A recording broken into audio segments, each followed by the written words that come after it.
சரி, அதான் உங்கள் சின்ன பாஸ்டர் ரூத் ஆரம்பித்து வச்சுட்டாரு. அதில் தான் போன வாரம் நம்ம கற்றுக்கொண்டோம். அதாவது வேதத்தில் ரெண்டு புஸ்தகம் தான், ரூத்து, எஸ்தர். பெண்களுக்குரிய புஸ்தகமாக இருந்தது, பெண்கள் பேரில் எழுதப்பட்ட புஸ்தகம். சரி, இதில் வாசிங்கம்மா, முதல் வாசம் வாசிங்கம்மா.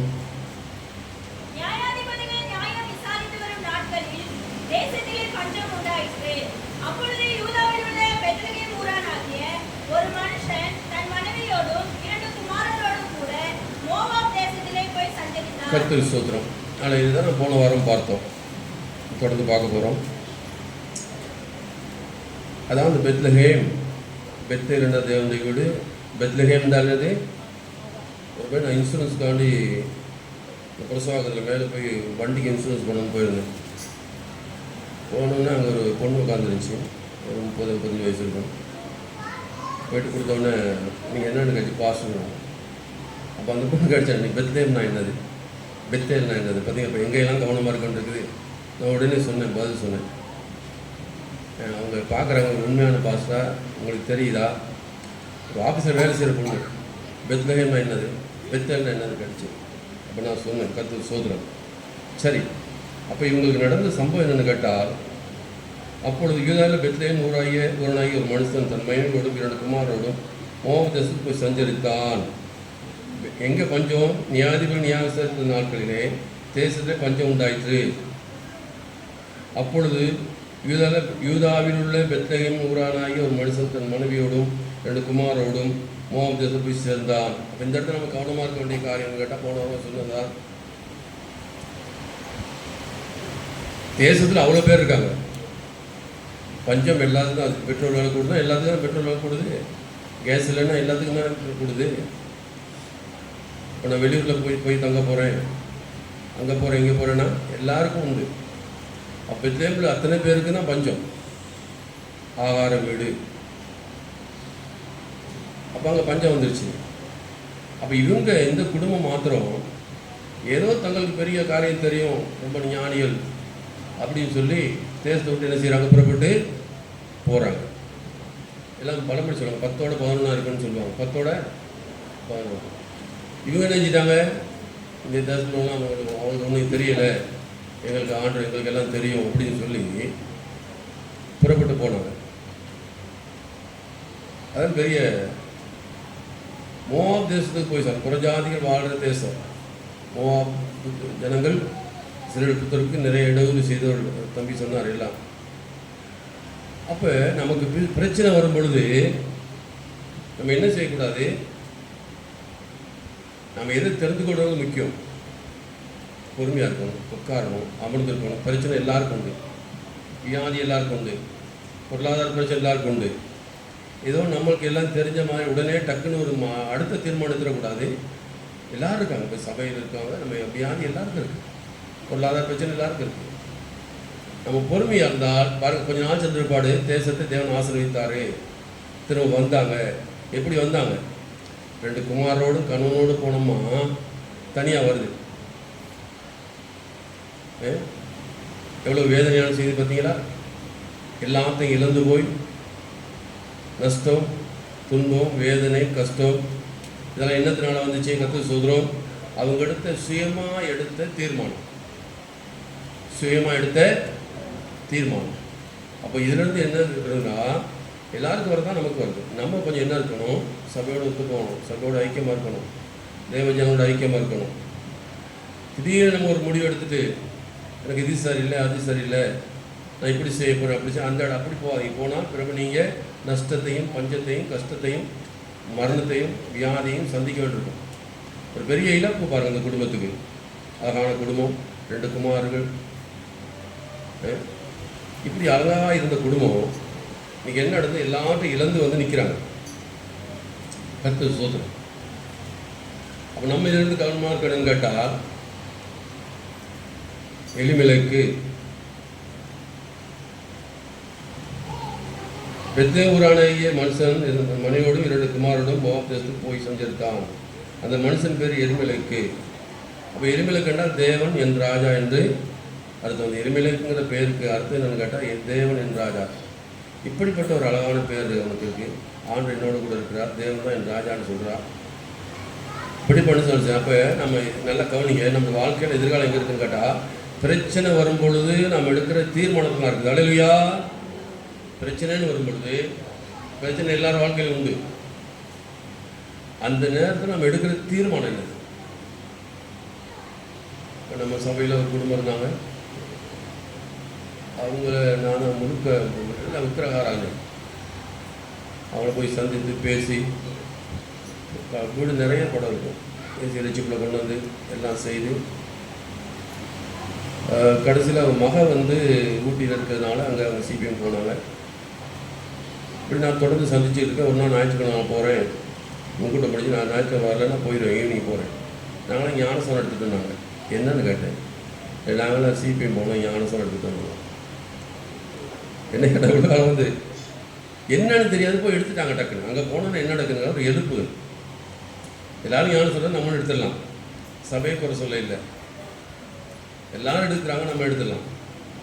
கொஞ்சம் பொறுமையாக இருந்து இப்போ அந்த குடும்பம் சிதறி போய் ஒன்றுமெல்லாம் போய், நீங்கள் உங்களுக்கு நல்லா தெரியும், அவசியம் உங்களுக்கு தெரியும்.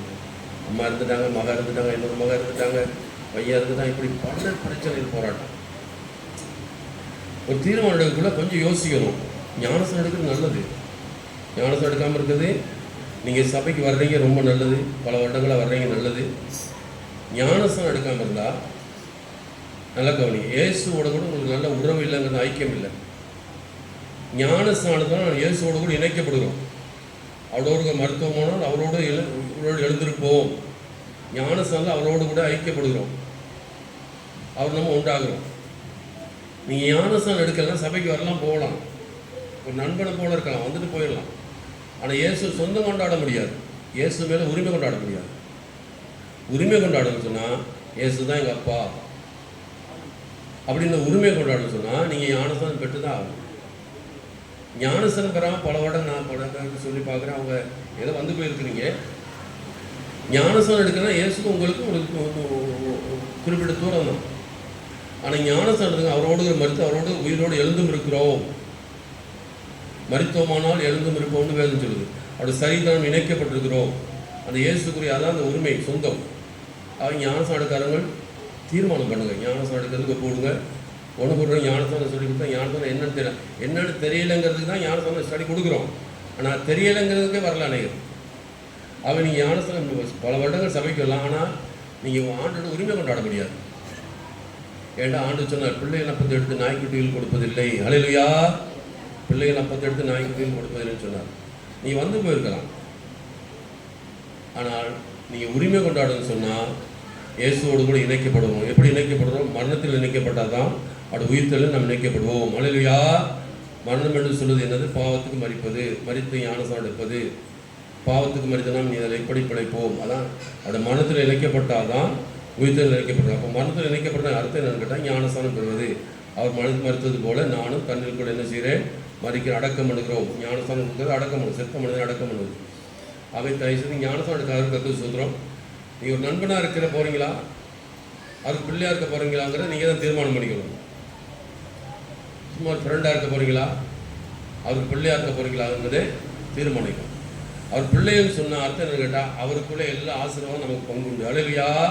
அவருக்குள்ளே எல்லா சுதந்திரத்தையும் பங்குண்டு. ஒரு என் பிள்ளைக்கு என்னுடைய எல்லா பிள்ளைக்கு தான் சொந்தம், உரிமை.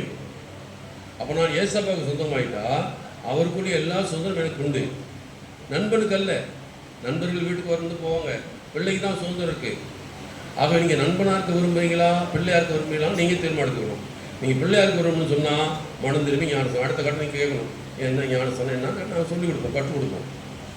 ஆகவே இந்த விஷயத்தில் கவனம் வரும். சரி, அப்போ இவங்க எடுத்த ஒரு நன்மை தீன்மை வரும் பொழுது, வாழ்க்கையில் வர்ற பிரச்சனைகள் வரும் பொழுது, போராட்டம் வரும் பொழுது நம்ம எடுத்து ரொம்ப ஞானமாக காரியம் தீர்மானிக்கணும். இவங்க என்ன, இவ்வளோ பேர் பெத்லகேமில் இருக்கும் பொழுது இந்த குடும்பம் மாத்திரம் தப்பிச்சு கொடுத்து பிழைக்கிறதுக்காண்டி என்ன செய்கிறாங்க? போக வேண்டிய இடம் எங்கே? மோவாப் தேசத்துக்கு போய் சேர்ந்தார்கள். ரொம்ப வேதனையான செய்தி. இப்போ அதுக்கு பிற்பாடு நான் பார்த்தோம், போனதுனால என்ன நடந்து, 2 குமார் நடந்தாங்க. திருமணம் முடிச்சு ஒரு 10 வருஷம் அந்த ஊரில் இருந்தாங்க, மருமக்கள்மார். இப்படி எல்லாவற்றையும் எழுந்து நிர்வாணியாய் வந்தது தான் மிச்சமாச்சு அவங்களுக்கு. ஆனால் தேவன் நம்ம கைவிட இல்லை. ரூத் நிமித்தமாக கர்த்தருக்கு ஸ்தோத்திரம், இந்த குடும்பத்தை திரும்பமாக கட்டி எழுப்பினார். அப்போ நாம் அந்த அளவுக்கு போகாதபடி எச்சரிக்கை இருக்கணும்னு சொன்னால், அவனிங்க ஒரு பிரச்சனை வரும் பொழுது உடனடியாக ஒரு தீர்மானம் எடுத்துறாங்க. காலையில் ஒரு பிரச்சனை உடனே ஒரு தீர்மானம் எடுத்துறது, சபையில் ஒரு பிரச்சனை உடனே தீர்மானம் எடுத்துறது, யாராவது சொல்லிட்டா உடனே அப்படி எடுக்காங்க. கொஞ்சம் பொறுமையாக இருங்க. தேசத்தில் பஞ்சம் வந்துச்சு, எல்லாரும் என்ன செய்யணும்னு பாருங்கள். தேசத்தில் ஜனங்கள் என்ன செய்கிறாங்க, அவங்கவுங்க வீட்டில் ஜெபம் பண்ணிக்கிட்டு இருக்காங்க, ஆண்டை தேடிட்டு இருக்காங்க. அப்போ உனக்கு மாத்திரம் என்ன, ரூத்துக்கும் புருஷனுக்கும் என்ன வந்துச்சு, ஏன் ஓடணும்? ஓடுனால என்ன நன்மை பெற்றீங்க? 2 பிள்ளைகளையும் மகன்மாரையும் கணவனையும் இழந்தது தானே மிச்சம். சொல்லுங்க பார்ப்போம். வாழ வேண்டிய வயசில் அதுதான் ஆண்டவர் கவனிக்கிறார். நமக்கு பிரச்சனை வருது, எல்லாரும் வாழ்க்கையில் போராட்டம் வரும் பொழுது ஆண்டவர் கவனிக்கிறார் நம்ம என்ன செய்கிறோம். தாவீது பாருங்கள், ஆண்டவரே உங்கள் சித்தம் எதோ. தாவீது எப்பொழுதுமே ஆண்டவர் சித்தத்துக்கு ஒப்பு கொடுத்தார். சரி, இதே போல் ஒரு சம்பவம் நியாயாதிபதிகள் புஸ்தகம் நடக்குது. அடுங்க எல்லாரும் நியாயாதிபதிகள் புஸ்தகம் எல்லாரும் திருப்பிக் கொள்வோமா? 17ஆம் அதிகாரம். நியாயாதிபதி புஸ்தகம் 17ஆம் அதிகாரம் வாசிப்போம். பாதி 1ஆம் அதிகாரம்.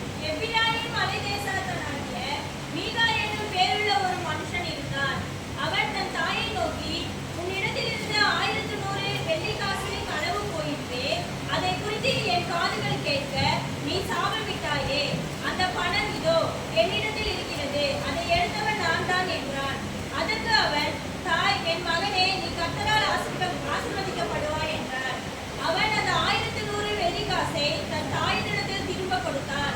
அவர் வெட்டப்பட்ட ஒரு சுரூபத்தையும் வார்ப்பிக்கப்பட்ட ஒரு விக்கிரத்தையும் உண்டு பண்ண, நான் என் கையில் இருந்த இந்த வெள்ளியை என் மகனுக்காக முற்றிலும் கத்தரும் என்று நியமித்தேன். இப்போதும் இதை உனக்கு திரும்ப கொடுக்கிறேன் என்றார். அவன் அந்த வெள்ளியை தன் தாய்க்கு திரும்ப கொடுத்தான். அப்பொழுது அவன் தாய் 200 வெள்ளிக்காசை எடுத்து தட்டான் கையிலே கொடுத்தாள். அவன் அதனாலே வெட்டப்பட்ட ஒரு சுரூபத்தையும் வார்ப்பிக்கப்பட்ட ஒரு விக்கிரகத்தையும் பண்ணினான். அவைகள் மீகாவின் வீட்டில் இருந்தது. மீகா சுவாமிக்கு ஒரு அறை வீட்டை நியமித்து வைத்திருந்தான். அவன் ஒரு ஏபோத்தையும் சுரூபங்களையும் உண்டு பண்ணி தன் குமாரரில் ஒருவனை பிரதிஷ்டை பண்ணினான். இவன் அவனுக்கு ஆசாரியன் ஆனான். இப்போ நம்ம பார்க்குறோம், எப்ராயிம் மனதேசத்தனாகிய மீகா என்னும் பேருள்ள ஒரு மனுஷன். அவனோட தாயை நோக்கி, உன்னிடத்தில் 1100 வெள்ளிக்காசு களவு போயிட்டே. அப்போ அந்த தாய் இருந்த வெள்ளிக்காசு களவு போயிட்டு, அதை இவன் தான் எடுத்திருக்கிறான், மீகா தான் எடுத்திருக்கிறான். அதை குறித்து என் காதுகள் கேட்க நீ சாகமிட்டாய், அந்த பணம் இதோ எடுத்திருக்கிறது, அதை எடுத்தவன் நான் தான் என்றான். அதற்கு அவன் தாய், என் மகனே, நீ கர்த்தரால் ஆசீர்வதிக்கப்படுவா என்றான். அவன் அந்த 1100 வெள்ளிக்காசை தன் தாயிடத்து திரும்ப கொடுத்தான். அவள் வெட்டப்பட்ட ஒரு சுரூபத்தையும் வார்ப்பிக்கப்பட்ட விக்கிரகத்தையும் உண்டு பண்ணி, நான் என் கையிலிருந்து இந்த வெள்ளிக்காசை என் மகனுக்காக முற்றிலும் கர்த்தருக்கென்று நியமித்தேன், இப்பொழுது உனக்கு திரும்பி கொடுக்கிறேன் என்றான். அவன் அந்த வெள்ளியை தன் தாய்க்கு திரும்ப கொடுத்தான்.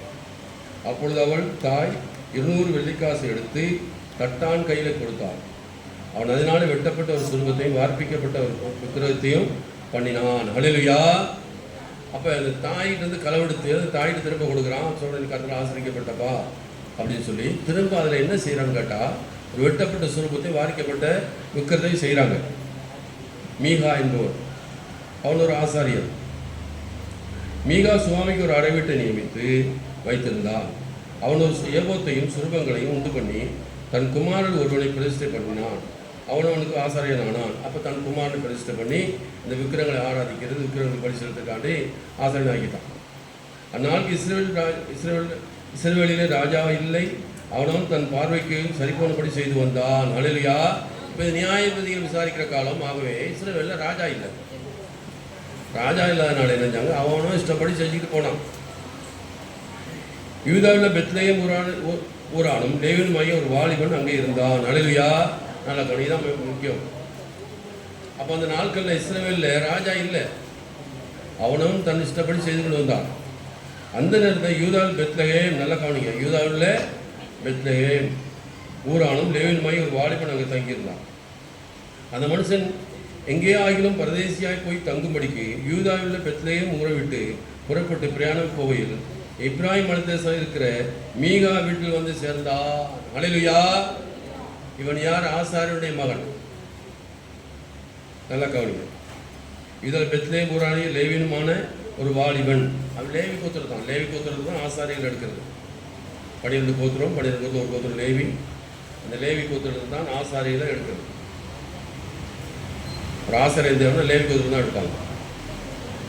அப்போ இவன் லேவி கோத்திரத்தை சேர்ந்தவன், ஆசாரிய வம்சம். இப்போ என்ன செய்தா, எங்கேயாவது போகணும்னு சொல்லி புறப்பட்டு போய்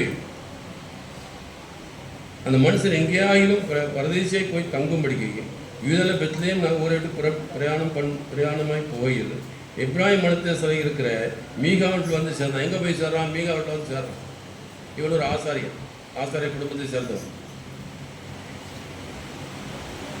வந்து சேர்ந்தான். எங்கேருந்து வந்தான் என்று மீகாவனை கேட்டதுக்கு அவன், நான் யூதாவில் பெத்லேயம் ஊராகிய லேவியன் எங்கேயாயிலும் போய் தங்க போகிறேன் என்றான். நான் யூதாவில் இருக்கிற பெத்லேயம் ஊராகிய ஒரு லேவியன். அப்போ பெத்லேயம் மிக மிக மிக மிக ஆசீர்வதிக்கப்பட்ட தேசம். பெத்லேயம் விட்டு என்ன செய்ய போகிறான்? வேற இடத்துக்கு போகிறான். என்ன நடந்தது? இப்போ போய் ஆசாரியன்னு சொன்ன உடனே அந்த மீகா என்ன செஞ்சான்? எங்கேருந்து வந்தா என்று மீகாவனை கேட்டதுக்கு, நான் யூதாவில் உள்ள பெத்லேயம் ஊரானாகிய லேவியன் எங்கேயாயிலும் போய் தங்க போகிறேன் என்றான். அப்பொழுது மீகா, நீ என்னிடத்தில் இரு, நீ எனக்கு தகப்பனும் ஆசாரியமாக இருப்பாய். நான் உனக்கு வருஷத்திலே 10 வெள்ளிக்காசையும் மாட்டு வஸ்திரத்தையும் உனக்கு வேண்டிய ஆகாரத்தையும் கொடுப்பேன் என்றான் என்று அவனிடத்து சொன்னான். அப்படியே லேவியன் உள்ளே போனான். அந்த லேவியன் மனிதத்தில் இருக்க சம்மதித்தான். அந்த வாலிபன் அவனுக்கு அவன் குமாரில் ஒருவனை போல் இருந்தான். மீகா அந்த லேவியனை பிரதிஷ்டை பண்ணி அந்த வாலிபன் அவனுக்கு ஆசாரிய மீகாவின் வீட்டில் இருந்தான். அப்பொழுது மீகா, எனக்கு ஆசாரியாக ஒரு லேவியன் அகப்பட்டபடினால் கர்த்தர் எனக்கு நன்மை செய்வார் என்று இப்பொழுது அறிந்திருக்கிறேன் என்றான். அல்லேலூயா. அப்போ என்னது? அவங்க மீகாவுக்கு ஆசாரிய ஊழியம் செய்யக்கூடிய ஒருத்தர் இல்லை, தன் மகன் ஆசாரிய ஊழியம் வச்சுருந்தான். இப்போ நல்ல வசதியாக வந்துருச்சு. என்ன கேட்டால், இந்த லேவியன் போய் அங்கே சேர்ந்துட்டான். அவனுக்கு சந்தோஷமாக போச்சு. ஆசாரி ஊழியம் செய்யறதுக்கு ஒருத்தர் கிடச்சிட்டு, அவனுக்கு வருஷத்துக்கு இவ்வளோ பணம் தர்றப்பா, அவசரமாக தர்றேன், நீ என் வீட்டில் தங்கிருன்னு சொன்னேன். நல்ல வசதியாக போச்சு, தங்கியிருந்தான். அப்போ நம்ம ரொம்ப கவனிக்கணும். நம்ம போகணும், எங்கே தங்குறோம், எது சரியா, ரொம்ப கவனமாக இருக்கணும். அந்நாளுக்கு இஸ்ரவேல் ராஜா இல்லை. தான் கோத்திரத்தில் குடியிருக்கிற தங்களுடைய சுதந்திரம் தேடினார்கள். அந்நாள் வரைக்கும் அவர்களுக்கு இஸ்ரவேல் கோத்திரத்திலே நடுவில் கோத்திர சுதந்திரம் கிடைக்கவில்லை. அப்போ இஸ்ரவேலில் தான் கோத்திரம் இருக்கு இல்லையா, அவங்களுக்கு சுதந்திரம் கிடைக்கல. சுதந்திரம் கிடைக்காம அவங்க சுதந்திரம் தேடி அலைகிறாங்க. ஆகையால் தேசத்தை உலக பார்த்து வரும்படி தான் புத்திரர் தங்கள் கோத்திரத்திலே பலத்த மனுஷராகிய 5 பேரை தங்கள் எல்லைகளில் இருக்கிற சோராவிலும் எஸ்தாவிலும் இருந்து அனுப்பி, நீங்கள் போய் தேசத்தை ஆராய்ந்து பார்த்து வாருங்கள் என்று அவரோடு சொன்னான். அவர்கள் இப்ராஹிம் மனதேசத்தில் இருக்கிற மீகான் வீட்டு மட்டும் போய் அங்கே தான் தங்கினார்கள். அடையில பாருங்க எப்படி நடக்குது. இவன் நேரத்தோடு என்ன செய்தான்? இந்த லேவியன் போய் மீகா வீட்டில் தங்கியிருக்கிறான். மீகா யாரு? விக்கிரங்களை செய்து வைத்து வணங்குற ஒரு ஆசாரியர். அவன் வீட்டில் விக்கிரங்கள் இருக்குது. இவனை போய் இந்த லேவியனை போய் அந்த விற்கிறதுக்கு ஆசாரனை மாற்றிட்டான். இந்த தகப்பன் போல இரு, நீனு நான் உனக்கு எல்லா சவரத்தையும் செய்கிறேன். இப்போ தான் கோத்திரத்தில் பிரச்சனை வந்துச்சுன்னா அவங்களுக்கு சுதந்திரம் கிடைக்கல. ஆகவே போய் எல்லாம் நீ போய் வேவு பார்த்துட்டு வாங்க, நம்ம எங்கேயாவது போய் ஊரை பிடிச்சிடலாம்னு சொல்லி ஒரு 5 பேர் நல்ல வாட்டமான சாயங்காலம் ஆட்கள் அனுப்புகிறாங்க. எங்கே போய் தேடி பார்த்து நேராக அந்த மீகா வீட்டுக்கு போயிடுறாங்க. அப்படி மீகாவின் வீட்டாண்ட இருக்கையில் லேவியனாகிய வாலிபனுடைய சத்தத்தை அறிந்து, பாருங்க, லேவியனுடைய சத்தத்தை அறிந்து, நல்லா கவனிச்சிங்களா? அந்த லேவியனுக்குன்னு ஒரு சத்தம் இருக்குது. பேச்சிலே கண்டுபிடிச்சிட்டாங்க, இவர் லேவியன் சொல்லி கண்டுபிடிக்கிறாங்க. ஏன்னா இவங்க தான் கோத்திரம் தானே, இவங்களும் அந்த சமூகத்தை சேர்ந்தவங்க தானே, 10 கோத்திரம் ஒரு கோத்திரம் தானே. இவங்க போய் அந்த மீகா அந்த ஊருக்கு போன உடனே எதுக்கு போகிறாங்க? எங்களுக்கு சுதந்திரம் கிடைக்கல, இப்போ எங்கேயாவது போய் அடித்து பிடிச்சி ஏதாவது செய்யணும்னாங்க அப்படின்னு போகும்போது சரியாக அந்த மீகா வீட்டுக்கு போயிடுறாங்க. அவன் மீகான் வீட்டில் இருக்கையில் தேவனை வாலிபனுடைய சத்தத்தை அறிந்து அங்கே அவனிடத்தில் போய், உன்னை இங்கே அழைத்து வந்தது யார்? இவ்விடத்தில் என்ன செய்கிறாய், உனக்கு இங்கே என்ன இருக்கிறது அவனுக்கு அப்போ கேட்குறாங்க. அப்பா நீ நம்ம ஊர் ஆளாச்சே, நீ லேவி கோத்திரத்து ஆளாச்சே, நீ எப்படி இங்கே வந்த, உனக்கு யார் என்ன சொன்னது, எப்படி இங்கே வந்தேன்னு விசாரிக்கிறாங்க. அதற்கு அவன் இன்னபடி மீகா எனக்கு செய்தான், எனக்கு சம்பளம் பொருந்தினான், அவனுக்கு ஆசாரை நானே நின்றான். ஹல்லேலூயா. மீகா எனக்கு சம்பளம் தரேனப்பா சொல்லிட்டாரு, நீ வீட்டுக்கு ஆசாரியன்னு சொல்லிட்டாரு. எதுக்கு ஆசாரம் இருக்கிறான்? ஜீவனுள்ள தேவனுக்கு ஆராதனை செய்ய வேண்டிய இவன் விக்கிரங்களை பணிந்து கொடுக்கும், விக்கிரங்களை வணங்குறவனுக்கு விக்கிரகத்துக்கு ஆராதனை செய்யறதுன்னு ஒரு லேவியனை மாறிட்டான். அதான் கேட்குறாங்க, எப்படி இங்கே வந்தப்பா, இன்னத்தினால வந்தேன் என்னன்னு கேட்டால் வேறமே சொல்கிறேன். வந்தேன், இந்த மீகா என்னை சந்திச்சாரு, அவங்க வீட்டில் என்னை ஆசாரியனை வச்சுட்டாரு, இப்போ நான் இங்கே ஆசாரியனை இருக்கிறேன். அப்பொழுது அவர்கள் அவனை நோக்கி, எங்கள் பிரயாணம் அனுகூலமாய் முடியுமா என்று நாங்கள் அறியும்படி தேவனுக்கு கேள் என்றார்கள். அவர்களுக்கு அந்த ஆசாரியன் சமாதானத்தில் போங்கள், உங்கள் பிரயாணம் கர்த்தருக்கு ஏற்றது என்றான். ஹல்லேலூயா. நீங்கள் சமாதானம் போங்க, நீயே அதாவது நீயே கர்த்தர் சித்தத்தில் இல்லை, தேவனோட தூர போயிட்ட. இப்போ இவங்களுக்கு வழிகாட்டுறாங்க, சமாதானம் போங்க, உங்கள் கர்த்தர் எல்லாத்தையும் வாய்க்கப்படுவாங்க. எப்படி கர்த்தர் வாய்க்க, நீ என்ன செய்து கொண்டிருக்க, நல்லா கவனிங்க. அப்போ நம்ம ரொம்ப கவனமாக இருக்கணும்னு கேட்டால் கர்த்தர் சோத்திரம். இப்போ அங்கே பார்த்தா அந்த ரூத்தில் புஸ்தகத்தில் பார்த்தோம் தானே, அதே போல தான் இங்கேயும் நடக்குது. ஊரை விட்டு ஊர் போகிறான், போயிட சேர்ற இடம் எங்கே தங்குறான், யார் வீட்டில் தங்குறான், யாருக்கு இப்போ ஆசாரம் இருக்கிறார் சொல்லுங்க. அப்போ ஜீவனுள்ள தேவனுக்கு ஆராதனை செய்யக்கூடிய இவன் இப்பொழுது விக்கிரவாதனை பண்ணுறவனுக்கு ஒரு ஊழியம் செய்யணும்னா போயிட்டான். கர்த்தர் சோத்திரம். ஹல்லேலூயா. அப்போ ரொம்ப கவனமாக இருக்க வேண்டியதுன்னு கேட்டால் வாசிங்க. என்னாகும் புஸ்தகம் 3ஆம் அதிகாரம் 6 முதல் வாசிப்போம். 6 முதல் 9 வரைக்கும். என்னாகும் புஸ்தகம் 3ஆம் அதிகாரம். நல்லா கவனிங்க, தான் முக்கியம். நீங்கள் லேவி கோத்திரத்தை சேர்த்து ஆரோனுக்கு பணிவிடை செய்யும்படி நிறுத்து. அவர்கள் ஆசாரிப்பு கொடுக்க முன்பதாக காவலையும் எல்லா சபையின் காவலையும் காத்து செய்யப்படுவார்கள்.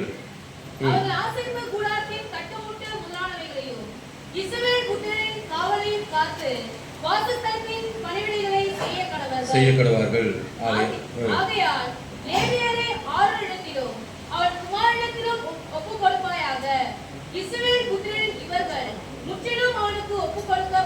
அப்ப ஆசாரி என்னன்னு சொன்னா லேவி கோத்திரம்.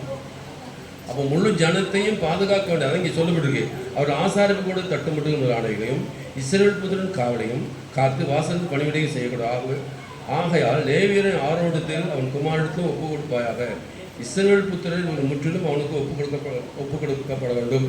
அப்போ இவர்கள் ஆசாரி கூடாரத்தை பாதுகாக்கிறது அல்ல, அவள் ஆசாரிப்பு கூடத்துக்கு முன்பாக அவனுடைய காவலையும் எல்லா சபையின் காவலையும் காத்து வாசலுக்கு பணிவிடை வேலைகளை செய்யப்படுவார்கள். ஹல்லேலூயா.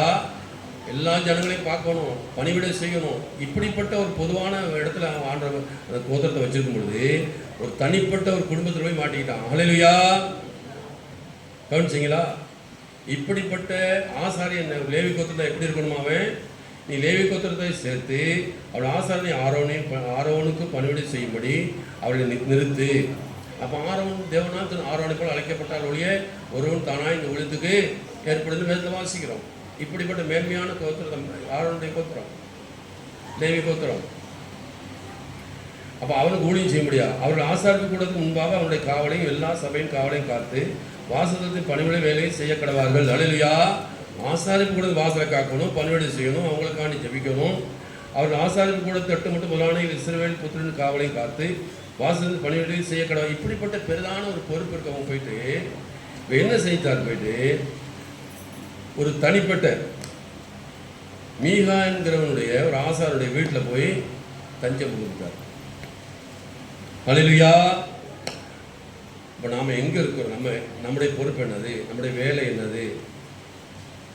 இப்போ நம்ம எல்லாரும் சேர்ந்து இப்போ நிறைய பேர் சாட்சி ரொம்ப சந்தோஷமாச்சு. நாமெல்லாம் பெரிய ஒரு தேவனுடைய திட்டத்தில் மத்தியில் இருக்கிறோம், தேவனுடைய ஆலோசனை மத்தியில் இருக்கிறோம், தேவனுடைய தீர்மானம். உலக தோற்றம் முதல் தேவன் போட்ட அந்த திட்டத்துக்கு கீழே நம்ம வந்திருக்கிறோம். நம்மளே தேவன் தெரிஞ்சுக்கிறார். ஒரு தனிப்பட்ட ஒரு இடத்துல போய் நம்ம மாட்டிக்கொள்ளக்கூடாது, சிக்கிக்கொள்ளக்கூடாது. நம்மளோட வேலை என்னது? இவன் செஞ்ச வேலை என்னன்னு கேட்டால், இந்த ஆசாரியன் போய் அங்கே விழுந்துட்டான். அப்போ என்ன செய்யணும்? ஒரு வசனம் சொல்லுவோம், நீதிமொழிகள் 27 அதிகாரம் 8 வாசிக்கும். நீதிமொழிகள் புஸ்தகம் 27 அதிகாரம் 8 வாசிக்கும். தன் கூட்டை விட்டு அலைகிற குருவி எப்படி இருக்கிறதோ அப்படியே தன் ஸ்தானத்தை விட்டு அலைகிற மனுஷனும் இருக்கிறான். நீதிமொழிகள் 27:8. தன் கூட்டை விட்டு அலைகிற குருவி எப்படி இருக்கிறதோ அப்படியே தன் ஸ்தானத்தை விட்டு அலைகிற மனுஷனும் இருக்கிறான். ஒரு குருவி கூட்டை விட்டு வெளியே போயிடுச்சுன்னா நம்ம இடம் தெரியாமல் எப்படியெல்லாம் தடுமாறுதோ அதே போல அப்படியே தன் ஸ்தானத்தை விட்டு அலைகிற மனுஷனும் இருக்கிறான். அப்போ இவனுடைய நிலைமை என்னாச்சுன்னு கேட்டால் நல்லா கவனிங்க. தேவன் ஒரு பெரிய பொறுப்பை கொடுத்து ஆசாரிய ஊழியத்தை கொடுத்து இவனுக்கு லேவி கோத்திரத்தை இருக்கணும், இவன் வந்து ஆசாரி பலிபடத்தை காக்கணும், ஜனங்களை பார்க்கணும், எல்லாம் செய்யணும், பெரிய பொறுப்பை கொடுத்துட்டாரு. ஒரு பொதுவான ஊழியத்தை கொடுத்துருக்கிறாரு. இவனும் நான் ஒரு பாருங்க எடுத்த தீர்மானம் என்னது? எங்கேயாவது போய் தங்கணும் வந்தப்பா, நீ தங்க நல்லது தான், எங்கே போய் தங்க போகிறதால முக்கியம். ஏதாவது ஒரு சபைக்கு போகலாம். எந்த சபைக்கு போகிற? சபையெல்லாம் நல்லது, ஊழியக்காரெல்லாம் நல்லது, யாரையும் நம்ம குறை சொல்லக்கூடாது. உன்னை நீ வைத்த இடத்துல, அதான் ஒரு தம்பி சொன்ன, உன்னை நீ வைத்த இடத்துல உண்மையாக இருக்கணும். அல்லையா வெளியே போகிறது எங்கேயாவது போகிறேன்னு சொல்லிட்டு தகாத இடத்துல போய் மாட்டுப்பட்டா என்ன நடக்கும்? இது நிமித்தமாக என்ன நடந்து அவன் வாழ்க்கையில் ஒரு கோத்திரத்தை அழிக்கக்கூடிய அளவுக்கு வந்துருச்சு. பிரச்சனை பெருசாகிருச்சு. ஆண்டு உங்களோடு இருக்கிற போங்க எல்லாம் செய்வான்னு சொல்லி அனுப்பிட்டான். அதனால என்ன நடந்துச்சு? பெரிய பிரச்சனை. நல்லா கவனிங்க. நியாயாதிபதி புஸ்தகம் 18 அதிகாரம் 27 வாசிங்க பார்ப்போம்.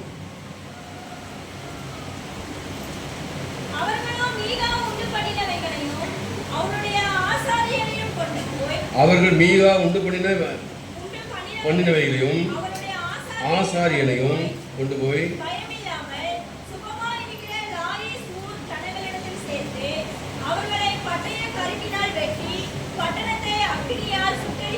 யாரு இவன் சொன்ன தீர்க்கதரிசனம்? நீங்க போங்க, கருத்தை எல்லாம் சரியா செய்வாங்க. நீயே சரியான இடத்துல இல்லாத போது நீ என்ன தீர்க்கதரிசனம் சொல்ற? நீ சரியான இடத்துல உட்காராம இருக்கும்போது அவங்க கேட்குறாங்க, நீ எப்படிப்பா வந்து எங்கே வந்து நாங்கள் போகிற காரியம் வாங்கிக்காது கவனி. இன்னபடி மீகா என்ன எனக்கு செய்தான். அப்பொழுது அவர்கள் அவனை நோக்கி 5 வசனம் வாசிக்கிறேன். எங்கள் பிரயாணம் அனுகூலமாய் முடியுமோ? நாங்கள் அறியும்படி தேவனுக்கு கேள் என்றார்கள். அவர்களுக்கு அவன் ஆசாரியன் சமாந்து போங்கள், உங்கள் பிரயாணம் கர்த்தருக்கு ஏற்றது என்றான். நீங்கள் போங்க உங்கள் அப்போ அவங்க போய் தேடி பார்க்குறாங்க. பார்த்தா ஒரு ஊர் நல்ல சமாதானமாக சந்தோஷமாக இருக்காங்க, பிரச்சனை இல்லை. அட்டி குடி அங்கே போய் எல்லாத்தையும் அடித்து உடைச்சி நொறுக்கி ஒரு வம்சத்தை அழிச்சு அவர்கள் மீகா உண்டு பண்ணின வைகளையும் அவருடைய ஆசாரியனையும் கொண்டு போய் பயமில்லாமல் சுகமாக, நல்லா கவனிங்க, சுகமாக இருக்கிற லாயிசூர் ஜனங்களிடத்தில் சேர்த்து அவளை பட்ட கரிக்கினால் வெட்டி பட்டணத்து அக்கினியால் அவர்களை சுட்டெடுத்து போட்டார்கள். அது சீதோனுக்கு தூரமாக இருந்தது. வேறு மனுஷனோடு அவர்களுக்கு சம்மந்தம் இல்லாமலும் இருந்தபடினால் அவளை தப்பிப்பார் ஒருவரும் இல்லை. பாருங்கள், அந்த பட்டணத்தார வேறு சம்பவத்தோடு எந்த தொடர்பு இல்லாமல் இருந்துச்சு. அதனால் அவங்க தப்பிக்க முடியல. இப்போ இவங்க போய் என்ன செஞ்சாங்க? எல்லாம் அந்த பட்டணத்தார வெட்டி அழிச்சு கடைசியில் இவனுடைய இந்த அவன் தனிப்பட்ட முறையில் எடுத்த தீர்மானம் தப்பான வழியில் கொண்டு விட்டுச்சு. குருவி எப்படி தன் வீட்டை விட்டு வெளியில் போனால் வகை தெரியாமல் வடை தெரியாமல் அலையுமோ அந்த மாதிரி இவனுடைய நிலைமை ஆயிடுச்சு.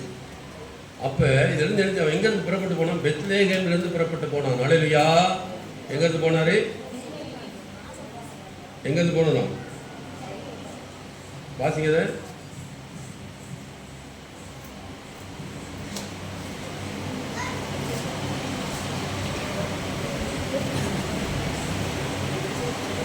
அந்த மனுஷன் யூதாவில் பெத்லேகேம் ஊரானாகிய 7 வசனம்.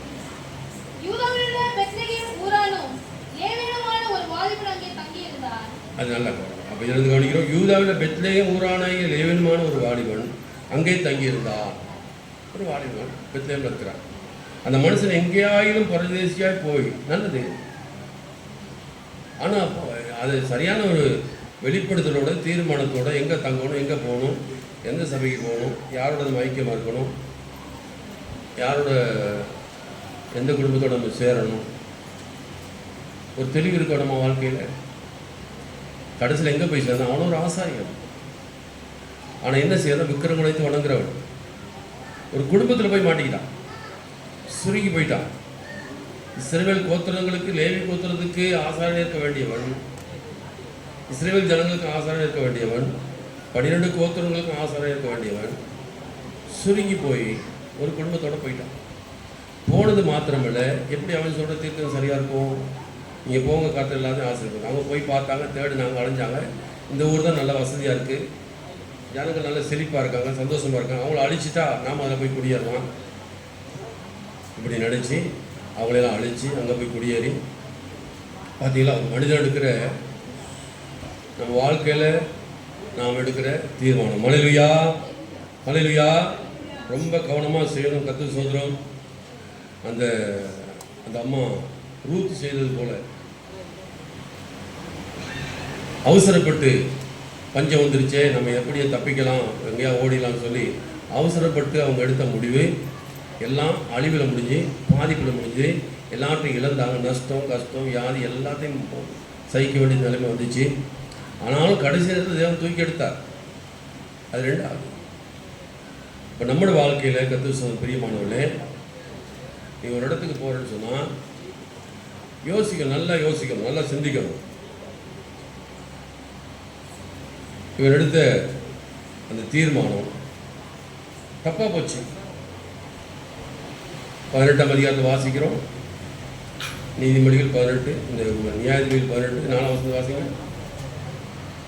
அதற்கு அவன், இன்னபடி மீகா எனக்கு செய்தான், எனக்கு சம்பளம் பொருந்தினார், அவனுக்கு ஆசாரியன் ஆனேன் என்றார். அப்பொழுது அவர்கள் அவரை நோக்கி, எங்கள் பிரயாணம் அனுகூலமாய் முடியுமா என்று. சரி, அவனுக்கு அன்றைக்கி சம்பளம் கொடுத்தாங்க, போய் சேர்ந்துட்டான். நீ பிரியாணி கொடுக்குறேன்னு போயிடலாமா? பார்சல் ஞாயிற்றுக்கிழமை பிரியாணி பார்சல் கொடுக்குறாங்க, போயிடலாமா? கொடுக்குறாங்களே. இந்த ஒரு 3 கிலோமீட்டர் கொடுக்குறாங்க, 3 கிலோமீட்டர் போனீங்கன்னா என்ன இருக்கும்? பிரியாணி பார்சல் கிடைக்குது. இவனுக்கு என்ன கிடைச்சி? சம்பளம், வஸ்திரம் எல்லாம் கிடைச்சிது. வீட்டில் இருப்பா, நீ ஆசாரியன்னு சொல்லிட்டாங்க. அதுக்கு ஆசைப்பட்டு என்ன செஞ்சிட்டான்? எங்கேயாவது இடத்துல போய் தங்கினா போதும். அதுதான் ரொம்ப கேர்ஃபுல்லாக இருக்கணும். தங்குறது சார், எங்கே தங்குறோங்கிறது மிக மிக முக்கியம். எங்கே இருக்கிறோம் கேட்குறாங்க. எப்படிப்பா நீங்கள் வந்தேன்னு கேட்டால், மீகாய் விட்டு இருக்கையில் லேவினாய் வாலிபனுடைய சத்தத்தை அறிந்து அங்கே இடத்து போய், உன்னை இங்கே அழைத்து வந்தது யார்? இவ்விடத்தில் என்ன செய்கிறாய்? உனக்கு இங்கே என்ன இருக்கிறது என்று அவனுக்கு கேட்டார். அதற்கு அவன், இன்னபடி மீகாய் எனக்கு செய்தான், எனக்கு சம்பளம் பெற்று பொருந்தினான், அவனுக்கு ஆசாரியான, அவனுக்கு ஆசாரியான. யாருக்கு ஆசாரியானே? மீகாவுக்கு.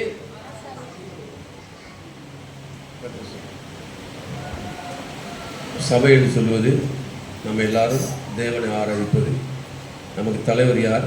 தேவன். அவர் தான் தலை. நம்ம எல்லாரும் சரீரத்தை அவயங்களாக இருக்கிறோம். நம்ம எல்லாரும் சேர்ந்து அவரை ஆராதிக்கிறோம். கர்த்தர் ஸ்தோத்திரம். இப்போ நிறைய பேர் பழக்கி வச்சுருக்காங்க. சபைக்கு வருவாங்க, ஆராதிப்பாங்க, எல்லாம் செய்வாங்க. அவங்களுக்கும் ஒரு அங்கே மீகா வீடு இருக்கும். யாருக்கும்? அவங்களுக்கு ஒரு ஊழியக்காரர் இருப்பாங்க.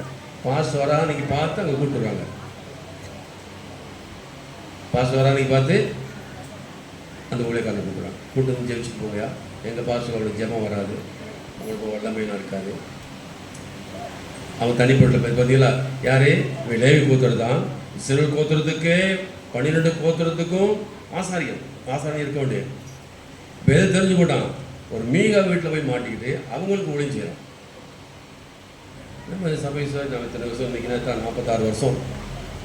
கர்த்தர் ஸ்தோத்திரம். பெருமையாக சொல்கிறது இல்லை, சந்தோஷம் சொல்கிறேன். ஏன்னா பைபிள் படி 40 வருஷம் தான் ஊழியமா. பைபிள் படி என்னது? ஊழியக்கார 40 வருஷம் தாழ்த்து. இப்படி எங்களுக்கு கற்றுக் கொடுத்தது அப்படி தான். அப்போ என்கிட்ட உங்களை கொண்டு சேர்க்கணுமே, உங்களை விட்டுட்டு போகக்கூடாது. அதனால ஒரு 5-6 வருஷம் ஆண்டவர் என்ன செய்கிறாரு? கூட்டி கொடுத்துருக்கிறார்.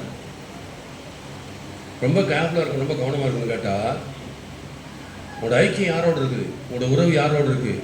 நான் லேவியன், நான் இங்கே வந்தேன், மீகாவை சந்தித்தேன், அவன் வீட்டில் இருக்க வஸ்திரம் கொடுக்குறான், எல்லாம் கொடுப்பாங்க, உங்களுக்கு எல்லாம் கொடுப்பாங்க. ரொம்ப கவனமாக இருக்கணும். தேவன் அழைத்த அழைப்பில் உன்னை இஸ்ரவேல் கோத்திரத்துக்கு ஆசாரியன் இருக்கும்படி, பலிபீடத்தை சுற்றி காக்கும்படி, இஸ்ரவேல் ஜனங்களுக்காண்டி காக்கும்படி காவலாளியை ஆண்டவர் வைத்திருக்கிறார். நீ இப்போ ஒரு குடும்பத்துக்கு போயிட்டு ஊழியம் செய்ய முடியாது, அவங்க நினைக்கவில்லை. அங்கே இணைஞ்சாங்க. ரூத் என்ன அந்த மாதிரி இருந்துச்சு, பஞ்சம்னு சொல்லிட்டு இவ்வளோ பேர் தேசத்தில் இருக்கக்குள்ள பஞ்சம் வர்றது உண்மைதான். பெட்ரோல் வந்து எல்லாருக்கும் கஷ்டம்தான், டீசல் கிடைக்கல, அது எல்லாத்துக்கும் வருது. இப்போ நான் எங்கேயாவது நான் பெங்களூருக்கு போயிடலாமா? இல்லை டில்லி போனால் எல்லாம் கிடைக்கணும், அங்கே போயிடலாமா? இல்லை. எல்லா ஜனங்களோடு நம்ம இருந்து பொறுமையாக இருந்தால் தேவன் வழியை திறப்பார். அழலியா, நம்மை அழைத்தவர் உண்மையுள்ளவர். அழலியா, நம்மை அழைத்தவர் யாரு? பஞ்ச காலத்தில் நம்மை காப்பார். நம்ம அலைந்தோம்னா அந்த கூடு விட்டு போன குருவியை போல தான் கர்த்தர் சொல்கிறோம், அலைஞ்சி திரிய வேண்டிய சூழ்நிலை நமக்கு ஏற்படும். கொலைசீர் புஸ்தகம் 4ஆம் அதிகாரம் என்ன சொல்லுது பார்ப்போம். 17ஆம் வசனம், 4ஆம் அதிகாரம் வாசி. அறிக்கைப்பை கண்டு நீ கர்த்தரிடத்தில் பெற்ற ஊழியத்தை நிறைவேற்றும்படி கவனமாய் இருப்பாயாக என்று சொல்லுங்கள். கவனமாய் இருப்பாயாக, கவனமாய் இருப்பாயாக. கர்த்தரிடத்தில் பெற்ற ஊழியம். அப்ப நீங்க இன்னைக்கெல்லாம் சாட்சி, நீங்க ரொம்ப சந்தோஷமா இருந்துச்சு. இது கர்த்தர் உங்களுக்கு கொடுத்த ஊழியம். இதுல ரொம்ப கவனமா இருக்கணும். ரெண்டாவது நம்ம இடம் முக்கியம். இடம் முக்கியம். அதான் பாத்துங்க, இடம் முக்கியம். இந்த 2 சம்பவத்திலையும், ரூத்துடைய சம்பவத்திலையும் இவருடைய சம்பவத்திலையும் இடம் முக்கியம். ஆனா இவர் வந்து அந்த ரூத் போன மாதிரி தப்பான இடத்துக்கு போகல. இருந்தாலும் கூட ஒரு விக்கிரகனை செய்யக்கூடிய ஆசாரனை வீட்டில் போயிட்டு அந்த குடும்பத்துக்கு ஆசாரனா இருக்கா. அதான் மிக மிக மிக ரொம்ப வேதனை. இப்போ நம்மளோட ஊழியம் எப்படி இருக்கு, நம்ம எதுக்கு ஊழியம் செய்கிறோம், யாருக்கு ஊழியம் செய்கிறோம், நம்ம எடுக்கிற தீர்மானம் என்னது? எங்கேயாவது போராட்டு தான் போனோம் கர்த்தர் சொல்லுவோம். ஆனால் பிசாசனை கொண்டு போய் எங்கேயோ ஒரு இடத்துல இதனால் அவனுக்கு தப்பான இருக்கிறத சொல்லி நீங்கள் போங்க உங்கள் காரியங்கள்லாம் அது தொடர்ந்து நீங்கள் வீட்டில் போய் வாட்சி பாருங்கள், நீங்கள் போகிற காரியங்களை வாய்க்கணும்னு சொல்லி அவங்க போய் பார்த்தோம். நல்ல அமைதியாக சந்தோஷமாக இருக்க ஊரை போய் பிடித்து அவங்களெல்லாம் அடித்து அவங்களெல்லாம் கொன்று தான் கொத்துட்டார். ஏன்னா இவர் சொன்னது எல்லா காரியங்களுக்கு ஆண்டு வாய்க்க பண்ண போகிறார். ஏன்னா இவன் சரியான தெரிஞ்சது இல்லை, விற்கிறத வணங்குற மனுஷன். இவன் ஆண்டு பெரிய நோக்கத்தோடு கொண்டு வந்தார், வச்சிருந்தாரு. அப்போ உங்களை என்னையும் கற்று சொல் பிரியமானவர் ஒரு தனிப்பட்ட ஒரு ஆளுக்காக வேண்டிய அல்ல, தேவனுடைய சித்தத்தை செய்ய முடியாத உங்களை என்னையும் தெரிந்து கொண்டார். நீங்கள் ஆசாரியராம் ராஜாக்களும் இருக்குன்னு சொல்லி வேணும் சொல்லுவது. அப்படி இருக்க நாம் என்ன செய்யக்கூடாது, ஒரு தனிப்பட்ட இடத்துல போய் நம்ம சிக்கிக் கொள்ளக்கூடாதுங்கிறத வாசிக்கிறோம். எலிமெலக்கு, ரூத்து, இதெல்லாம் போய் ஒரு அதாவது அவங்க எடுத்த தீர்மானம், தனிப்பட்ட முறையில் ஒரு தீர்மானத்தை எடுத்து போய் சிக்கி எல்லாத்தையும் இருந்து போடுங்க. அதே போல் நீங்களும் கவனமாக இருக்கணும். கர்த்தர் ஸ்தோத்திரம். ரொம்ப எச்சரிக்கையாக இருக்கணும். வேதம் என்ன சொல்வது, இயேசுனா என்ன சொல்வது? மத்தேயு 7ஆம் அதிகாரம் 21-22 என்ன சொன்னார்? மத்தேயு இதெல்லாம் உங்களுக்கு பரிச்சயமான வசனம். மத்தேயு 7ஆம் அதிகாரம் 21 வசனம் வாசிப்போம்.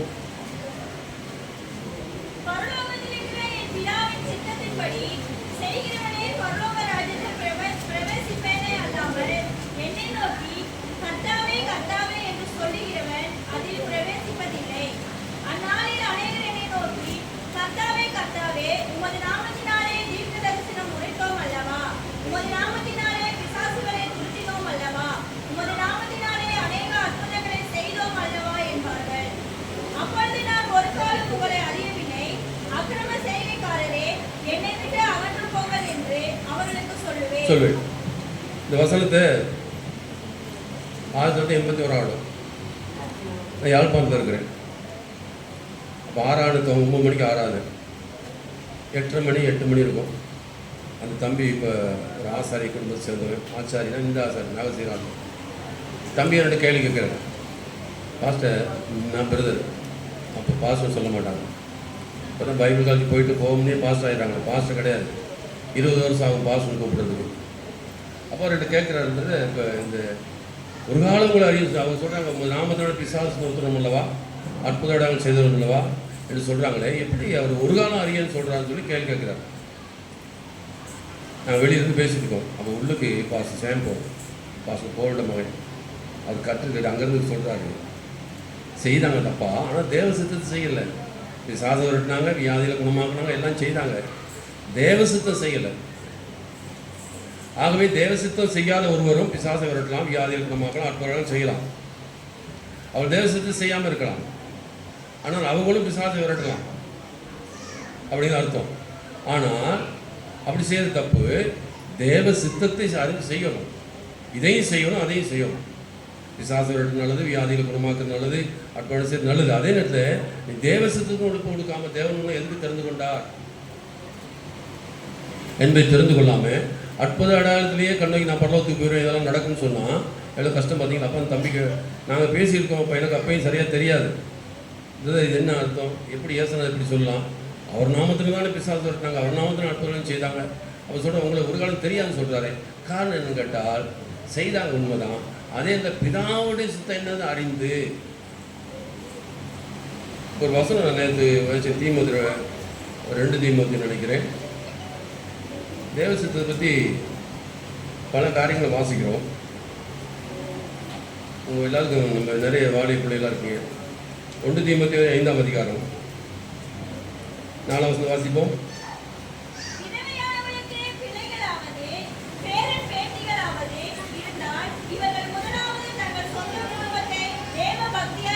விசாரித்து பெற்றார் செய்த நன்மைகளுக்கு பதில்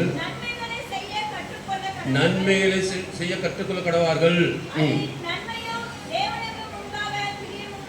பார்த்தீங்களா? தேவ சித்தம் அது நன்மையும் தேவனுக்கு பிரியமா. என்ன செய்வோம்? பெற்றோர் நமக்கு செய்த கடமைகளுக்கு பதிலாக நாம் அவருக்கு செய்யணும். நன்மைகளை செய்ய கற்றுக்கொள்ள கடவார்கள், அது நன்மையும் தேவனுக்கு முன்பாக பிரியமா இருக்கிறது. யார் செய்கிறா? சம்பளம் வாங்கணும்னு என்ன சொல்கிற? உன்னை படிக்க வச்சு ஆளாக்கி உருவாக்கி உன்னை எவ்வளோ கஷ்டப்பட்டு அவங்களுக்கு லட்சக்கணக்கான ரூபாய் செலவாக்கி உன்னை ஒரு நல்ல இடத்துல கொண்டு வைக்கிறாங்க. சம்பளம் வாங்கினா ஏன் பணங்கிற, சம்பளம் வாங்கினு சொல்கிற ஏன் காசுங்கிற. இங்கே வேதம் என்ன சொல்லுது?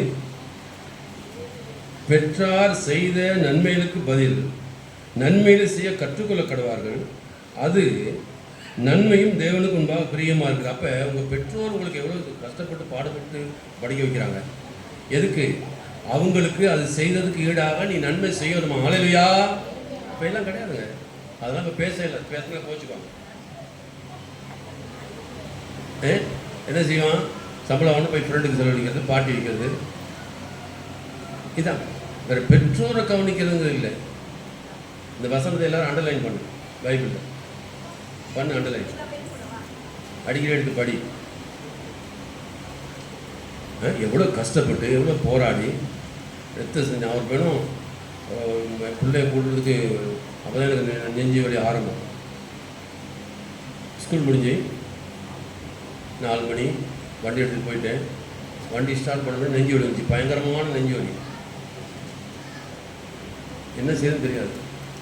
நெஞ்சு வலிக்கு மிதிச்சா உயிரை போயிடும் அந்த இடத்துல. உடனே பக்கத்தில் ஒரு ஆள்கிட்ட சொன்னேன், அவரை வந்து ஸ்டார்ட் பண்ணி கொடுத்தாரு. உள்ள அப்படி பொண்ணை ஏற்றிக்கிட்டு வீட்டுக்கு வந்து சேர்ந்தேன். ஹல்லேலூயா. பாருங்கள், அவ்வளோ கஷ்டத்தை இப்போ நம்ம விடுறோம். அப்போ உங்களை எல்லாம் பிள்ளையெல்லாம் படிக்க வைக்கிறீங்களே, இந்த இவனை மாதிரி போயிடுவீங்களா? இந்த லேவி அந்த மீகாவுக்கு போயிட்டு ஆசாரி முடிஞ்சு அந்த மாதிரி போயிடுவீங்களா? பெற்றோர் செய்த நன்மைக்கு வாசிங்க, திரும்ப வாசிங்க.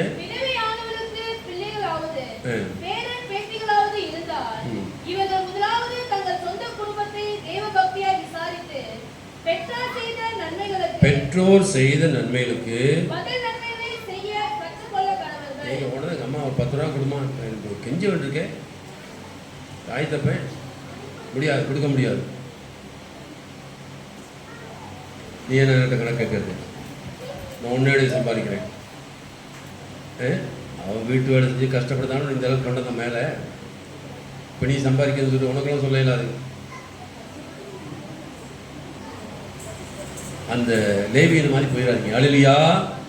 குறுகி போயிடாதீங்க. உங்களை தேவன் பெரிய திட்டத்தோடு அழைச்சிருக்க. உங்களையும் என்னையும் தேவன் பெரிய தேவனுடைய தோட்டத்தில் வேலை. லேவி கோத்திரம் 12 கோத்திரத்துக்கும் ஊழியம் செய்ய முடியாத தேவனை அழைத்திருக்கிறார். தேவ சித்தத்தை செய்ய முடியாத தேவனை அழைத்திருக்கிறார். எங்கேயாவது போய் தங்கிடலாம்னு சொல்லி அந்த முதல்ல அந்த வார்த்தை எடுக்கணும். எங்கேயாவது போய் தங்கலாம். நமக்கு குறிப்பிட்ட நமக்கு சபை இருக்கிறது, நமக்கு ஊழியம் இருக்கிறது. தேவன் நம்மை அழைத்திருக்கிறார். அது உலகத்தோட்டத்துக்கு முன்னாடி நம்ம அழைத்திருக்கிறார். இந்த 2 பேரும் செஞ்ச பெரிய தவறுகள். அங்கே அந்த குடும்பமே அழிஞ்சு போச்சு. இங்கே ஒரு கோத்திரத்தையும் அழிச்சு போட்டான். தான் கோத்திரத்தார் போயிட்டு நல்ல அமைதியாக இருந்த அந்த பட்டணத்தை போய் அடித்து நொறுக்கி எல்லாம் செய்து பார்த்தீங்களா?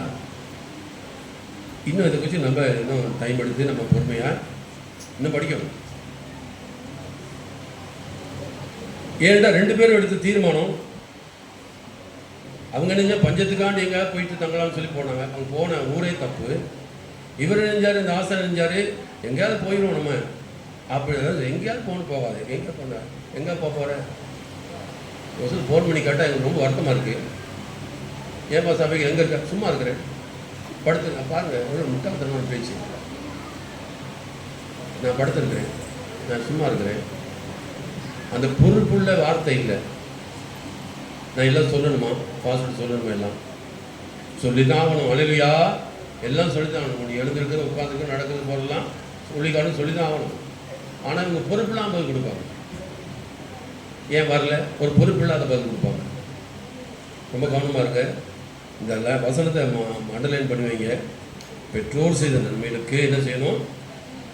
அப்போ ஆண்டவர் உனக்கு லேவி கோத்திரத்துக்கு முழு லேவி கோத்திர ஆசாரிய குடும்பத்தினரை தெரிந்து கொண்டார் அல்லவா? எதற்கு? ஆசாரிய நம்ம இதில் வாசிச்சோம் இல்லையா? கர்த்தருக்கு ஸ்தோத்திரம். ஆசாரிய ஊழியம் செய்யும்படியாக தேவனை தெரிந்து கொண்டார். என்னாவது வாசிச்சோம் இல்லையா? 3ஆம் அதிகாரத்தில் முழு ஜனங்களுக்கும் தேசத்துக்கு ஊழியம் செய்யும்படியாக அவனை தெரிந்து கொண்டார். ஆனால் நீ எங்கே போயிருக்கிற? ஏதோ ஒரு மூலையில் போய் உட்காந்துருக்கிற. விட்டுருங்க. ஆகவே ஒரு தீர்மானம் எடுக்கும் பொழுது எங்கேயாவது போய் தப்பிக்கலாம் அப்படி அல்ல. உங்களுக்கு தேவ சமூகம் இருக்கிறது. அல்லேலூயா. நீ தேவ சமூகத்தை உட்காரு பாருங்கள். நல்ல ஒரு அழகான ஊழியம், ஆசாரி ஊழியம், ஆரோனுக்கு கீழ்படுத்திருக்க ஊழியம், ஆரோனுக்கு ஊழியம் செய்யும்படியாக, தேவ ஜனங்களுக்கு ஊழியம் செய்யும்படியாக உங்களுக்கு மேன்மையான இடத்தை கொடுத்துருக்கும் பொழுது ஏதாவது ஒரு மூலையில் போய் என்ன செய்தாங்க? கர்த்தர் சொல்கிறோம். மீகா போயிட்டு எங்கே அந்த தேசத்தில் போயிட்டு ஊழியக்காரனை மாறிட்டான். சங்கீதம் 36ஆம் அதிகாரம் 8வது வாசிப்போம். சங்கீத புஸ்தகம் 36ஆம் அதிகாரம் 8வது வரும். சீக்கிரம்.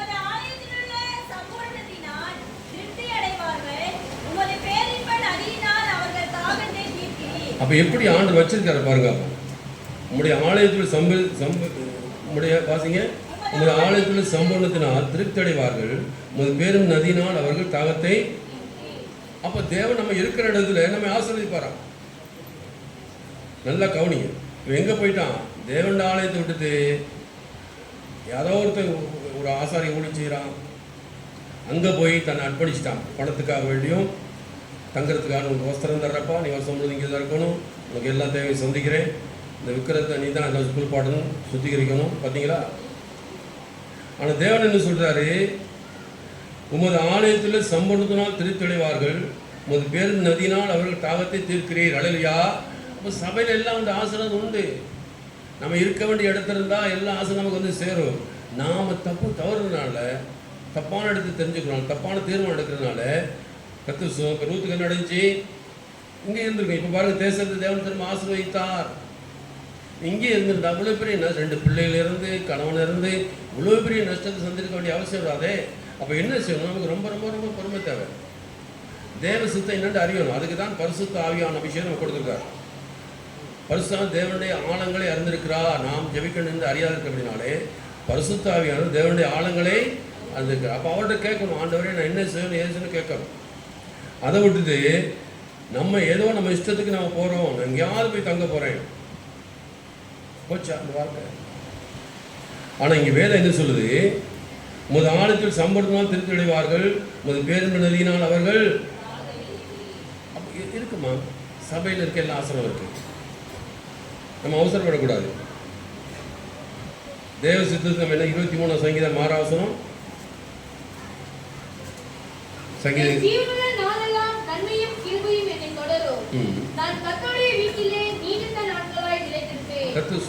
என் ஜீவனுள்ள நாளெல்லாம் நன்மையும் கிருபையும் என்னை தொடரும். நான் கர்த்தருடைய வீட்டிலே நீடித்து, அப்போ கர்த்தருடைய வீட்டில் நான் நீடிச்சிருப்பேன். நன்மையும் கிருபையும் என்னை தொடரும். அல்லேலூயா. இந்த 2 பேரும் செய்த 2 குடும்பம் செய்த இந்த லேவியனும் அந்த சௌரியம் ரூத்து செய்த தவறு என்னன்னு கேட்டால் இவ்வளோ மோசமாக இருக்குது. இந்த வசனம் தேவனுடைய வீட்டில் ஆகாரம் தேவனுடைய வீடுன்னு சொல்லி பெத்லகேம், ஆகாரம் பெத்தேல் தேவனுடைய வீடு அங்கே இருக்கணும். அதான இந்த ஆசாரியன் கர்த்தருக்கு ஸ்தோத்திரம். ஆசீர்வாதம் எங்கே இருக்குன்னு வரும்பொழுது மத்தேயு 2ஆம் அதிகாரத்தில் வாசிக்கிறோம். என்ன வாசிக்கிறோம் பாருங்க, எங்கே வர்றாங்கன்னு சொல்லி. மத்தேயு 2:6 வாசிங்க பார்ப்போம். யூதேயா தேசத்திலுள்ள பெத்லகேமே, பெத்லகேமே, யூதாவின் பிரபுக்களில் நீ சிறியதல்ல, என் ஜனமாகிய இஸ்ரவேலை ஆளும் பிரபு உன்னிடத்திலிருந்து புறப்படுவார் என்று தீர்க்கதரிசியினால் எழுதப்பட்டிருக்கிறது என்றார்கள். அப்ப பெத்லகேம்ல இருந்து தான் எழும்புவாராம். நல்லா கவனிங்க. 6ஆம் வசனம் என்ன சொல்லி திரும்ப வாசிப்போம். யூதேயா தேசத்திலுள்ள பெத்லகேமே, யூதாவின் பிரபுக்களில் நீ சிறியதல்ல, என் ஜனமாகிய இஸ்ரவேலை ஆளும் பிரபு உன்னிடத்திலிருந்து புறப்படுவார் என்று. கர்த்தர் ஸ்தோத்திரம். Bethlehem, Bethel. அப்ப நம்ம எங்க இருக்கிறோம்? உங்களை கொண்டு வந்து ஆண்டவர் பெத்லகேம் வச்சிருக்கிறார். இங்கிருந்து தான் ஆசீர்வாதம் வரப்போகுது. அதான் அங்கே தீர்க்கதரிசி அங்கே என்ன சாஸ்திரிக்கு தேடி வந்தாங்க. எங்கே பெத்லகேம் தான் ஆண்டவர் பிறக்க போகிறார், ஆளப்போகிறவர் பெத்லகேம் தான் பிறக்க போகிறார், ராஜா அங்கே தான் பிறக்க போகிறார் அப்படின்னு சொல்லி அவங்க தீர்க்கம் உரைக்கப்படுறதுனால அங்கே தான் வர்றாங்க அவங்க தேடி. இவங்க 2 பேரும் பெத்லகேம் போகிறாங்க. பெத்லகேம் எங்கே போகிறாங்க? தங்கள் சுயேஷத்துக்கு போகிறாங்க, ஆசீர்வாதத்துக்காண்டி போகிறாங்க. கடைசியில் போய் நஷ்டத்தையும் பிரச்சனையும் தான் சந்தித்தாங்களுடைய ஆசீர்வாதத்தை தான் கண்டுபிடிக்கணும். அவங்க நீங்கள் என்ன செய்ய போகிறீங்க? நம்ம எங்கே போகிறோம்? சபை தான். ஹல்லேலூயா. கர்த்தருடைய வீட்டில் எல்லா ஆசீர்வாதம். பிரசங்கியின் புஸ்தகம் 9ஆம் அதிகாரம் முதலில் வாசி முடிப்போம். பிரசங்கியின் புஸ்தகம் 9ஆம் அதிகாரம். இவை எல்லாவற்றையும் நான் என் மனதிலே வகையறுக்கும்படிக்கு சிந்தித்தேன். நீதிமான்களும் ஞானிகளும் தங்கள் கிரியைகளுடன் தேவனுடைய கைவசமாய் இருக்கிறார்கள். நீதிமான்களும் ஞானிகளும் தங்கள் கிரியைகளுடன் தேவனுடைய கைவசமாக இருக்கிறார்கள். தனக்கு முன் இருக்கிறவர்களைக் கொண்டு ஒருவனும் விருப்பையாவது வெறுப்பையாவது அறியா. அப்ப என்ன செய்யணும்? நீதிமான்களும் ஞானிகள் எங்க இருக்காங்க? தங்கள் கிரியைகளுடன் தேவனுடைய கைவசமாக இருக்கிறார்கள். அல்லேலூயா. இவங்க தேவனுடைய கைவசத்தை விட்டுட்டாங்க. பெத்லகேம் விட்டு போயிட்டு தேவனுடைய கைவசம் விட்டாங்க. அப்ப நீதிமான்களும் ஞானிகளும் தேவனுடைய கைவசமாக இருக்கிறார்கள். தனக்கு முன் இருக்கிறவைகளை கொண்டு ஒருவனும் வெறுப்பை அறியான். அப்போ நமக்கு முன்னால் இருக்கிறத வச்சு ஒரு வெறுப்பை நம்ம அறிஞ்சு கொள்ள முடியாது. தேவனுடைய கருத்திலிருந்து தேவனுடைய சித்தையிலிருந்து பொறுமையாக இருந்து அறியணும். நமக்கு முன்னால் ஒரு காரியத்தை வச்சுட்டு வெறுப்பையாவது அறியான். அல்லேலூயா. எல்லாருக்கும் எல்லாம் ஒரே விதமாக சம்பவிக்கும். சன்மார்க்கனும் துன்மார்க்கனும், நற்குணமும் சுத்தமுள்ளவனுக்கும் சுத்தமில்லாதவனுக்கும், பலியிடாதவனுக்கும் ஒரே விதமாக சம்பவிக்கும். நல்லவனுக்கு எப்படி பொல்லாதவனுக்கு அப்படியே, நல்லவனுக்கு எப்படியோ பொல்லாதவனுக்கும் அப்படியே, ஆணையனுக்கு எப்படியோ ஆணையிடப்படுவனுக்கும் சமமாய் சம்பவிக்கும். அல்லேலூயா. எல்லாருக்கும் ஒரே விதமாக சம்பவிக்குது. பஞ்சம் எல்லாத்துக்கும் வந்துருச்சு. இப்போ என்ன செய்யணும்? பொறுமையாக இருக்கணும், தேவனுடைய கரத்தில் இருக்கணும். ஞானிகளும் நீதிமான்களும் ஞானிகளும் தங்கள் கிரியைகளுடனே தேவனுடைய கை வசமாக இருக்கிறார்கள். தேவனுடைய கையில் வசமாக இருக்கிறாங்க ஞானிகளும் நீதிமான்களும். அப்போ நீங்கள் நானும் தேவனுடைய கைக்குள்ளே இருக்கணும், தேவனுடைய கருத்துக்குள்ளே இருக்கணும். அவசரப்படக்கூடாது. இந்த 2 சம்பவத்தை பார்க்கும் பொழுது அவள் எடுத்த நம்ம அடுத்த முறை பார்ப்போம். அந்த மீகா வீட்டில் போயிருந்த ஆசாரியனுக்கு என்ன சம்பவித்தது. வீட்டில் போய் நல்லா படிங்க, இந்த சரித்திரத்தை படிங்க. நமக்கு அப்படி சம்பவிச்சிடக்கூடாது. எங்கேயாவது போயிடலாம் நினச்சிடக்கூடாது. போக வேண்டிய இடம் என்னது முன்னே நீங்கள் உட்காந்து யோசிக்கணும், அறியணும். ஏதாவது சொல்லலாம், எங்கேயாவது சபையில் உட்காந்துலாம் போயிட்டு அப்படிங்கிறது இல்லை. நம்மை தேவன் தெரிந்து கொண்ட இடம் பெத்லகேம், பெத்தேல், கர்த்தர். அப்போ நீதிமானும் ஞானிகளும் அவருடைய கைக்குள்ள அடங்கி இருக்கிறார்கள், கையில் இருக்கிறார்கள். அப்படி அப்போ நாம் தேவனுடைய கருத்து இருந்தால் எல்லாம் நன்மையாக முடியும். ஜெபமா எல்லாரும் ஒப்பு கொடுப்போமா?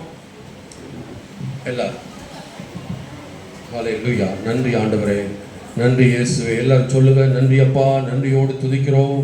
நல்லவரே உமக்கு நன்றி, உமக்கு நன்றி அப்பா, நன்றி ஆண்டவரே, நன்றியோடு துதிக்கிறோம்.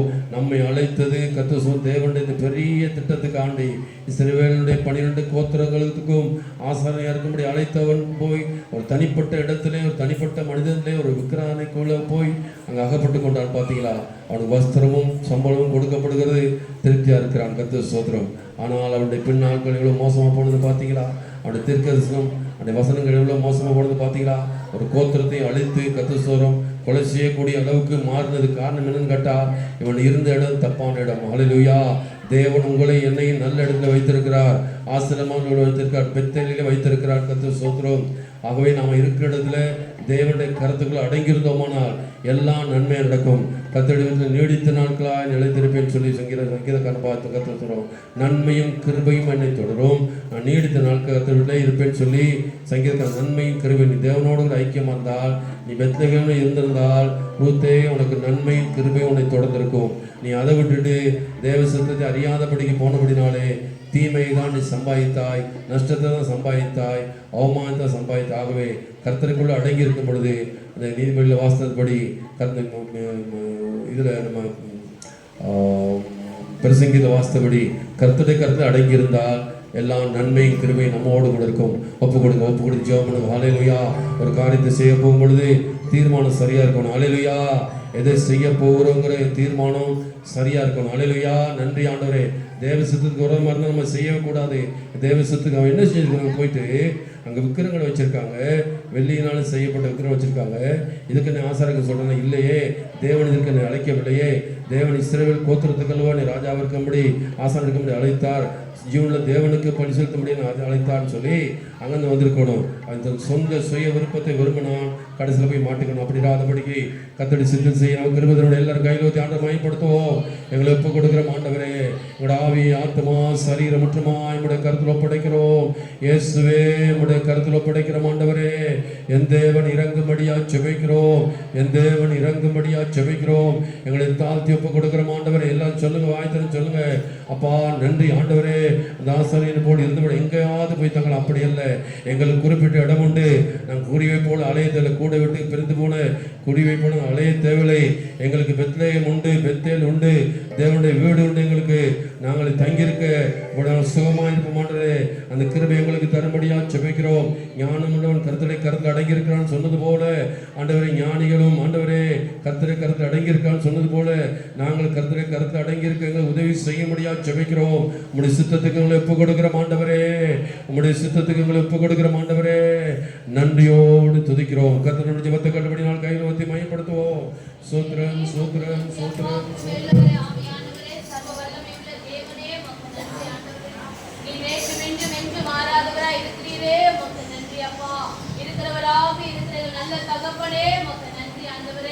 ஆபிரகாமின் தேவனும் ஈசாக்கின் தேவன் யாக்கோபின் தேவனுமா இருந்தவரே உமக்கு நன்றி அப்பா.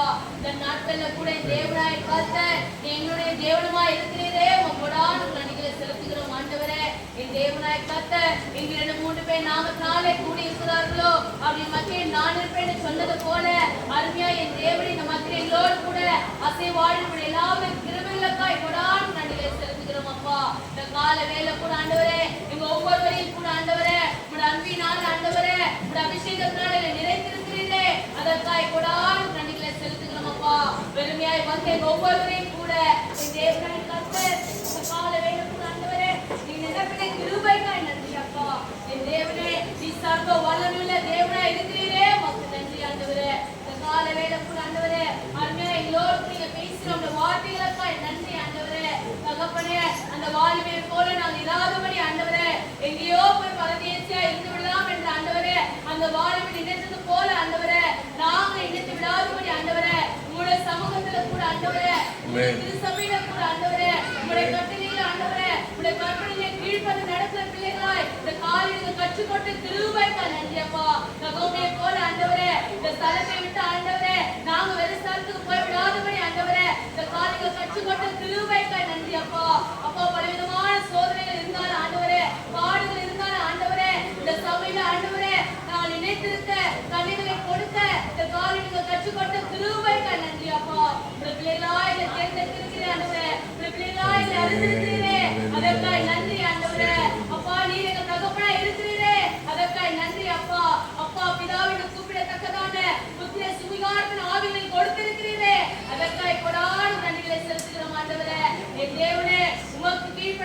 பிள்ளைகளாய் உம்முடைய சித்தத்தை செய்கிற பிள்ளைகளாய் ஆண்டவரே உமக்காய் எழுந்து பிரகாசிக்க இந்த வேலைகளை எடுத்து பயன்படுத்தும்படிக்காய் ஜெபிக்கிறோம் அப்பா. எங்களுடைய சித்தம் அல்ல ஆண்டவரே, உம்முடைய சித்தம் நிறைவேறத்தக்கதாய் எங்களுடைய கருவில் ஒப்பு கொடுத்த தகப்பனே நீர் எங்களை ஏறிட்டு வழிநடத்தும்படிக்காய் ஜெபிக்கிறோம் ஆண்டவரே. நீ தேவனாய் காத்த இந்த கால வேளை வந்திருக்க ஒவ்வொரு பிள்ளைகளையும் கூட உடைய கருவில் ஒப்பு கொடுக்கிறோம் அப்பா. மனுஷர் பார்த்த விதமாய் அல்ல ஆண்டவரே, எங்க இருதயங்களை பார்க்கிற தேவன், எங்க இருதயத்தின் எண்ணங்கள் எல்லாம் வச்சு அறிந்திருக்கிற தேவன் அப்பா. எல்லாமே வெளியிறக்கமாயும் நிர்வாணமாய் காணப்படுகிறதை வாசிக்கிறோமே தகப்பனே. அப்படியே என் தேவனாய் காத்த எங்க பிள்ளைகள் எல்லாவற்றையும் அறிந்திருக்கிறேன். என் தேவனாய் காத்த ஏற்ற வேலை கூட ஆண்டவரே, ஏற்ற நேரத்துல கூட ஆண்டவரே எல்லா காரியங்களும் வாழ்க்கை செய்கிறவரா இருக்கிறீரே. உங்களுக்கு நன்றி அப்பா. உடைய கருவில் ஒப்பு கொடுக்கிறேன் தகப்பனே. வராமல் தடைப்பட்டு போயிருக்க ஒவ்வொரு பிள்ளையும் கூட ஆண்டவரே நான் சேனாக இயேசு கிறிஸ்து நாமத்தினால கூட ஆண்டவரே எல்லா தடைகளையும் நீக்கி போடும்படிக்காய் ஜெபிக்கிறோம். திருமாய் சபைக்கு கொண்டு வரும்படிக்காய் ஜெபிக்கிறோம் அப்பா. இதை கொள்ளாமல் போகும் மட்டும் என் தேவனை நிரப்ப வல்லவரா இருக்கிறீரே. உங்களுக்கு நன்றி ஆண்டவரே. தகப்பனாருக்காய் ஜெபிக்கிறோம். கொடுத்த தாசனுக்காய் நன்றி அப்பா. திரும்ப வாழ வைத்து கூட்டி கொண்டு திரும்பக்காய் நன்றி ஆண்டவரே. ஆண்டவரே கழுகுகளை போல ஆண்டவரே திரும்ப வாழ வைத்து கூட்டி கொடுத்திருக்கிறீரே. அதற்காய் கொடாது நன்றியை செலுத்துகிறோம். இந்த அநேக காரியங்களை எடுத்து நீங்க பயன்படுத்த போகிறீரே. நன்றி அப்பா. இந்த கால வேலைப்புற தகப்பனே உங்க உண்மையா உத்தமமாய் கொடுத்த ஒவ்வொரு கருணையும் கூட அம்மைக்கு குளிக்கு சரிந்து போக மாட்டோம். என் தேவனை ஆசீர்வதிக்க வல்லவரா இருக்கிறீரே. உங்களுக்கு நன்றி ஆண்டவரே.